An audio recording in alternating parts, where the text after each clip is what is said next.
अच्छा ये बताइएगा, अब समंदरी तूफ़ानों की बात करते हैं। गुज़िश्ता साल बिपरजॉय की बड़ी धूम थी और फ़ॉरकास्ट ये थी कि भई वो कराची से टकराएगा तो बहुत शिद्दत के साथ बारिशें होंगी। रेन इमरजेंसी नाफ़िज़ कर दी गई, कहा गया कि अर्बन फ्लडिंग हो सकती है, इसकी वार्निंग भी जारी कर दी एनडीएमए ने। तो हुआ फिर कुछ नहीं। तो वो क्या मिसकैलकुलेशन थी या फिर वो कुदरत का अपना फ़ैसला हो गया कि भई निकल गया तूफ़ान जो है वो कराची से? उसमें देखिए असल में उसको जो कराची से कोई यानी कोई 1300-1400 किलोमीटर दूर बना था, कोई 6 दिन या 10 दिन पहले तकरीबन। यानी ये सही, ऐसा तूफ़ान था बिपरजॉय, जो इत्तेफाक से अरेबियन सी की हिस्ट्री का लॉन्गेस्ट लास्टिंग साइक्लोन था। सही, अदरवाइज़ इस इन एरियाज़ में 4 से 5, 5 से 6 दिन एवरेज लाइफ हुआ करती है साइक्लोन की। लेकिन ये 6 अगस्त से लेके 17 अगस्त तक, यानी कोई 12 11 ते दिन, 11 जी से हाँ, 12 दिन। 12-13 दिन उसने एक तरह हुँ, से सस्टेन किया था। तो उसमें ये था कि जैसे जिस पॉइंट पे बना है साइक्लोन, तो उसने किस तरफ को मूव करना है। फॉर एग्ज़ाम्पल इस पॉइंट पे बना है, तो अब इसने इस तरफ जाना है या उस तरफ जाना है। सही, ये बताती है आपको, ये चीज़ डिक्टेट करती है अपर एयर की जो हवाएँ होती हैं। अपर एयर का डाटा आप लेते हैं, एक तो मैंने आपको डाटा के हवाले से बताया था, डाटा पॉइंट्स हैं, तो ये सरफेस डाटा होता है ना। फिर अपर एयर का डाटा आप इस तरह के बड़े-बड़े ये जैसे आपकी बड़ी लाइट है, इस तरह का बहुत बड़ा बैलून होता सही। है। उसके साथ छोटा-सा एक आप रेडियो साउंड इक्विपमेंट होता है, वो बाँध के छोड़ते हैं। तो अच्छा, अपर एयर का डाटा उससे आता है आपके पास। तो सही, उसमें विंड भी होती है, उसमें जियोपोटेंशियल हाइट होती है, यानी प्रेशर होता है, एटमॉस्फेरिक प्रेशर कह लें उसको दूसरे लफ्ज़ों में। फिर टेम्परेचर की प्रोफाइल होती है कि सही। टेम्परेचर कितना-कितना डिक्रीज़ हो रहा है और ड्यू पॉइंट कितना हो रहा है। तो यूँ वर्टिकल प्रोफाइल ऑफ एटमॉस्फेयर आपके पास आ जाती है, तो यूजुअली जो 35,000 40,000 फीट पर जो हवाएँ चल रही होती हैं, वो एक तरह से डिसाइड करती हैं, या वो उनके हाथ में स्टीयरिंग होता है, गाड़ी का स्टीयरिंग सही, होता है ना जैसे। तो नीचे जो सरफेस पे सिस्टम है, उसको वो हवाएँ चला रही होती हैं। अच्छा, अब वो सिस्टम अगर फॉर एग्ज़ाम्पल इस पॉइंट पे है आपका साइक्लोन, और हवा ऊपर एयर की यूँ है अगर, तो वो उसको वेस्ट की तरफ ले जाएगी, सही, ठीक है जी। और अगर वेस्ट की हवा ज़्यादा तेज़ है, तो वो उसको ईस्ट की तरफ ले जाएगी। सही, तो इस तरह से उसका ट्रैक एक तरह से उसकी ये ट्रैक फ़ॉलो करता है वो, सही है। Because of the upper air wind structure. उसमें ये था कि जो जिस पॉइंट पे वो बिपरजॉय बना था, उससे सीधा स्ट्रेट नॉर्थवर्ड ही ट्रैवल करता रहा, कोई पहले 12-14 दिन तक तकरीबन। ठीक, फिर एक पॉइंट पे पहुंचकर कराची से जब कुछ 400 साढ़े 400 किलोमीटर के फासले तक पे पहुंचा, तो उस वक्त उसने फिर यूं रुख बदला। राइट जी, उधर कर्व हो गया, रिकर्व हो गया, जो कि इस एरिया की एक तरह से क्लाइमेट होती है। सही यानी है, मई और जून में ये होता है कि कराची हमारा, आपको पता है कि लैटीट्यूड वाइज हम बात करें तो 24.9 पे है, सही है। 24.9 पे है कराची। तो अमूमन 20 डिग्री के आसपास, यानी 500 किलोमीटर नीचे जब साइक्लोन उस पॉइंट पे पहुंचता है, तो फिर रुख वो बदलते हैं। उस विंड की गिरफ्त में आ जाता है, जो वेस्ट से आ रही होती है, जो सही। उधर से अरेबियन पेनिनसुला से, सऊदी अरब से, ओमान से, उधर से विंड आ रही अच्छा होती ये जो रुख बदलने वाला मामला है, ये लैटीट्यूड का इश्यू है और उसके अलावा है। लैटीट्यूड का इशू नहीं, मतलब विंड का इशू होता है बेसिकली ना, अपर एयर के। लैटीट्यूड की बुनियाद पर विंड का जी इश्यू जी, होता है ना? हाँ। अच्छा ये जो मिथ्स मशहूर है कि अब्दुल्ला शाह गाज़ी का मज़ार है और उस चक्कर में जो है वो तूफ़ान नहीं आता, इसमें कुछ हकीकत है, ये सिर्फ़ मिथ्स हैं या नहीं नहीं, वाक़ई में ऐसा कुछ होता है? ये बिल्कुल मिथ है, इसमें कोई साइंटिफिक वो नहीं है कोई अच्छा ऐसा। साइंटिफिक एक ये भी कहा जाता है कि कुछ ऐसी कराची की प्लेट्स हैं, तिकोनी प्लेट्स हैं कि हर सूरज जो है वो जितने भी ये तूफान आएंगे वो रुख अपने मोड़ ही लेंगे, नहीं देखिए, टकराएंगे। हाँ, मेरे इसमें भी कुछ आई हकीकत आई है? थिंक कि प्लेट्स का भी इसमें कोई इतना रोल वो नहीं नहीं होता, है। सिर्फ और सिर्फ विंड्स का रोल होता है। आप अच्छा, मतलब 99 के साइक्लोन से जब से मैं मेट ऑफिस में आया हूँ ना, तो फर्स्ट हमने सही। 99 में एक मॉनिटर किया था, जो हमारे केटी बंदर को डायरेक्ट हिट हुआ था वो अच्छा, साइक्लोन, और बड़ी डिस्ट्रक्शन हुई थी, ठीक, 700 से ज़्यादा अमवात हो गई थी और सही, इस तरह से। तो बुनियादी तौर पे विंड्स स्टीयर कर रही होती हैं। अब ये जो बीपर जॉय था, यानी ये अ, जिस पॉइंट पे बना था, उस पॉइंट से 20 डिग्री तक, यानी 10 डिग्री पे फॉर एग्जांपल बना था, 10 डिग्री नॉर्थ पे ना, तो सही, 20 तक आते-आते, यानी 1000 किलोमीटर का फासला तय करते-करते, ये तकरीबन थोड़ा-सा इस तरह ज़िगज़ैग लेकिन तकरीबन नॉर्थवर्ड ही आता रहा, सही, नीचे से ऊपर तक। लेकिन 20 डिग्री पे जब पहुंचा, तो फिर एक अच्छा उसमें ये था कि ये फॉर एग्जांपल साइक्लोन था, तो एक उसके इस तरफ राइट साइड पे हवाओं का एक स्ट्रक्चर था अपर एयर की, सही, जिसे हम सब ट्रॉपिकल रिज कहते हैं, ठीक ठीक, है।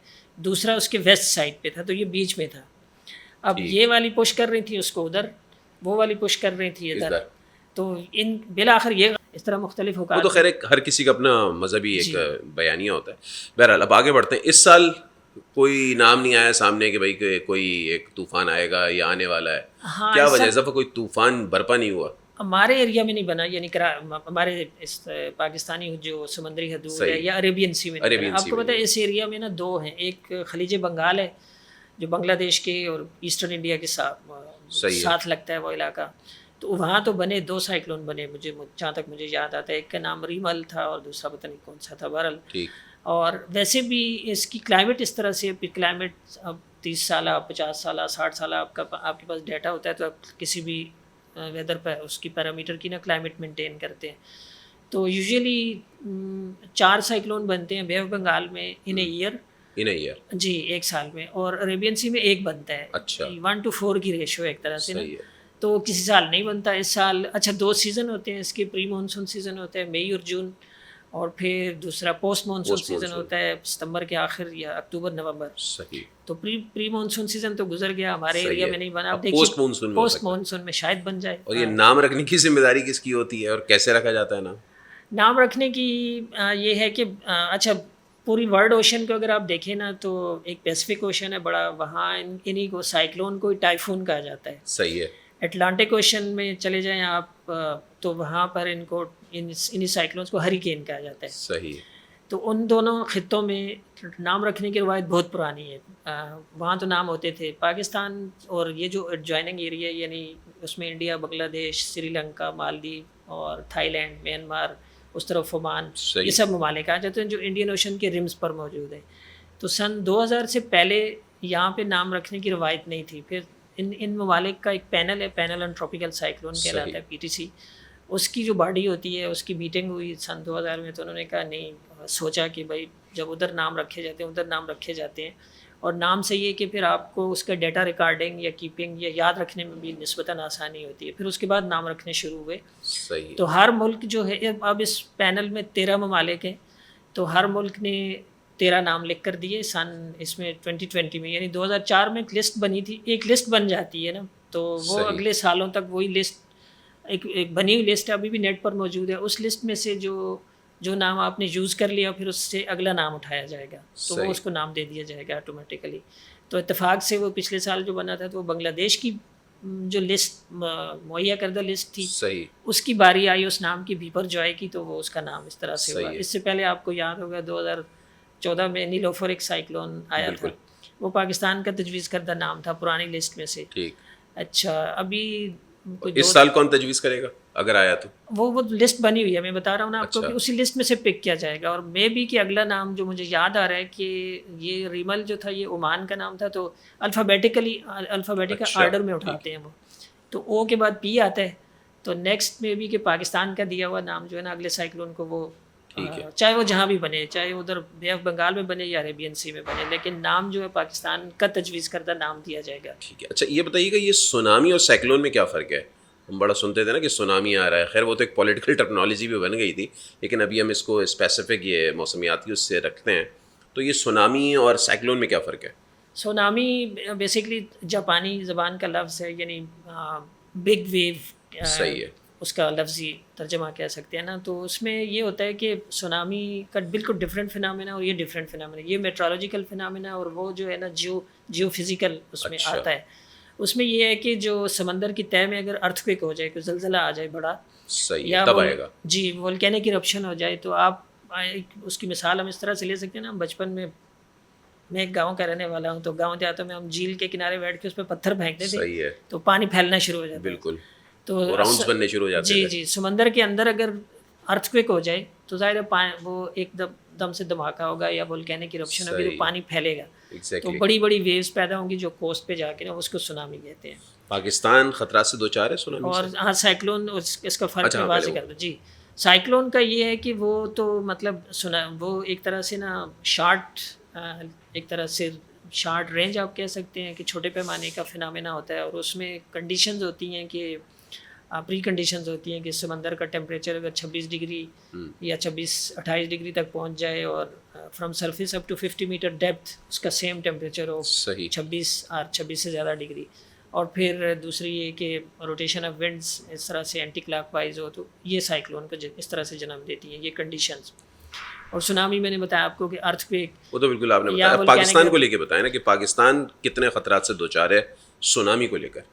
पाकिस्तान को ख़तरा बिल्कुल आप कह सकते हैं, इसलिए कि 1945 में, इससे पहले हिस्ट्री बताती है, लिटरेचर हमें बताते हैं कि एक सुनामी आ चुका है इस खत्ते में। हमारे यहाँ पसनी और गवादर के जनूब में कोई 50-60 किलोमीटर नीचे एक जगह है जिसे मकरान सबडक्शन जोन कहते हैं। अच्छा। वो जगह ऐसी है कि वहाँ पर 3 जो टेक्टोनिक्स प्लेट्स होती हैं ना, 3 प्लेटों का जंक्शन है। एक उधर से अरेबियन प्लेट है, सऊदी अरब और यमन वमन ये सब, उसको ओमान, इसको मिला के अरेबियन प्लेट। दूसरी यूरोप और एशिया को मिला के यूरेशियन प्लेट कहलाती है, और तीसरी इंडियन प्लेट। ठीक। तब इन 3 प्लेटों का जंक्शन है, और जो अरेबियन प्लेट है वो यूरेशियन प्लेट के नीचे धंस रही है आहिस्ता आहिस्ता, सबडक्ट हो रही है, इसी वजह से उसको सबडक्शन जोन कहते हैं। तो एनर्जी जमा होती जा रही है। तो वो खुदा न ख्वास्ता कभी एनर्जी इस पॉइंट पे पहुंच जाए कि कोई बड़ा अर्थक्वेक आ जाए 7 मैग्नीट्यूड, जो रिक्टर स्केल पे उसकी वो। और कैलकुलेशन क्या कहती है कितने अरसे में ये हो सकता है?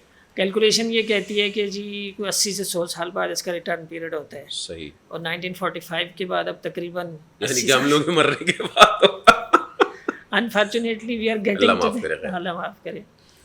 तो उसमें ये कि बड़ी एक तरह से ना लोगों में ज़ाहिर है अवेयरनेस होनी चाहिए। सही, बिल्कुल। क्योंकि अगर वो डिपेंड करता है कि किस लोकेशन पे कितनी शिद्दत का ज़लज़ला आता है, तो उसके बाद सुनामी अगर ट्रिगर होती है, जनरेट होती है। जैसे आपको याद होगा कि 2004 में एक सुनामी आई थी इंडोनेशिया में, और लेकिन उसकी वेव्स इतने दूर तक गई थी कि खुद सदर्न इंडिया में तो ये अभी जो आप बेल्ट बता रहे हैं तो बलूचिस्तान की बेल्ट है, तो इसके असरात क्या कराची में भी आ सकते हैं अगर वहाँ पर आते हैं? जी बिल्कुल आ सकते हैं। बलूचिस्तान के जो गवादर और पसनी और ये जो शहर है ना, वहाँ के लिए तो लीड टाइम बहुत ही कम है, यानी जस्ट 10 to 15 मिनट्स। यानी कि गवादर तो बहुत ज़्यादा खतरे के जोन में इस वक्त। बिल्कुल वो डेंजर जोन में है गवादर। और कराची के लिए भी कोई हार्डली घंटा सवा घंटा इतना टाइम बनता है। सही। तो अनलेस कि हम उसके लिए ना बिल्कुल फुल्ली तैयार हों, लोगों की एवोक्यूएशन और हर चीज़ एक तरह से SOP बनी हुई तय हो, तो फिर उससे बचाव मुमकिन है।